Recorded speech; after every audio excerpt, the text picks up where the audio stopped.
Hello gang, and welcome to a quick look at Kivi, toilet and shotgun, because S *** T happens. So, snap your titles aside, there's not a lot in the way of options for audio and visuals and that kind of thing, so let's just drive straight into the story mode.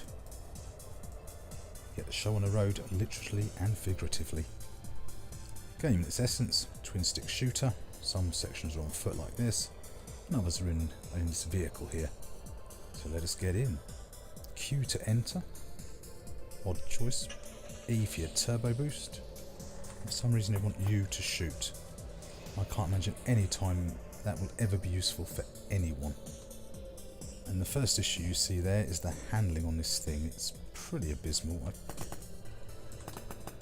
And this is the combat. Be sure to pick everything up as you come across it, because you can't go back too far. It only lets you go back a short distance. Something appears to be shooting at me. Ah, there he is. And this is the next part of the problem.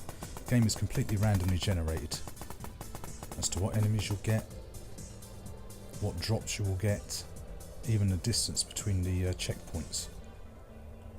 So let's... that was my fault though. I did steer straight into a box. I won't hold that against the game. So fuel and ammunition, as well as how hard the enemies are going to be. That's certainly one of the balancing problems this game suffers from. And this is the next part of the game. You're on foot twin stick shooting. Let's have this. Have it, son. These checkpoints can at least be quite varied. Sometimes you'll have a wave-based shooter like this, sometimes they're mini bosses.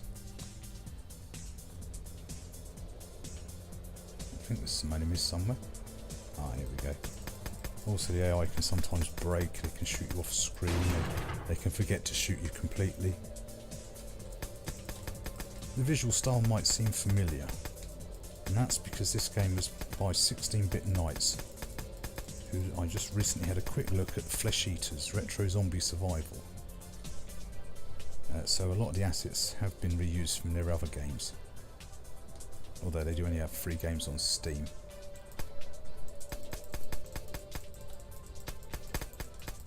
It just tends to be a bit slow going. Did we get him? Did we not get him? I don't know now.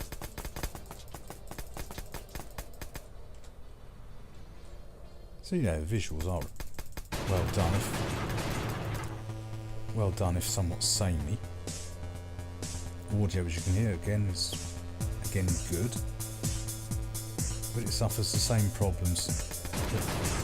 See there, he's there somewhere.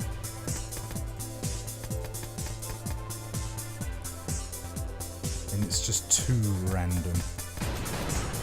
Calling it roguelike is just an excuse for not balancing the game properly, basically. A typical 16-bit game.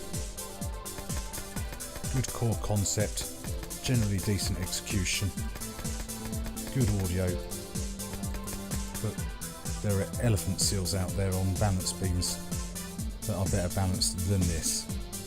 And then finally at the end of the mission you can get to upgrade your car as well as your character. We'll have a quick look at those in a second.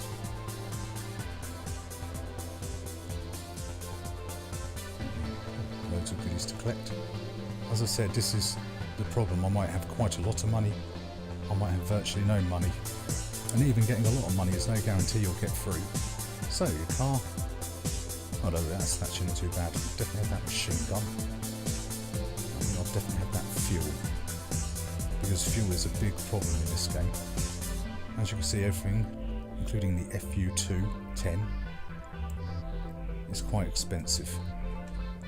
Character upgrades. Again, if you looked at my Flesh Eaters review or you've played the game, a lot of this will seem very similar.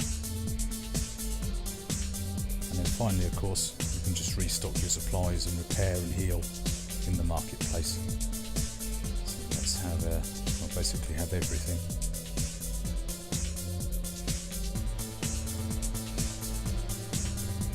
And again, as you see, there's just the same type of guns, rifles, RPGs, shotguns. So that just about concludes this quick look at Kivi toilet and shotgun. Not one of their best efforts, to be honest with you, just because of the sheer amount of problems you can have because of the very bad balance in the game. The amount of times you won't even be able to make the second checkpoint because you'll run out of fuel, your car will randomly start taking damage, or you'll end up being hit by some really heavy enemies that you've got no chance of destroying. Anyway gang, thanks for watching, and don't forget to like, comment, subscribe and let me know you're alive, and bye now.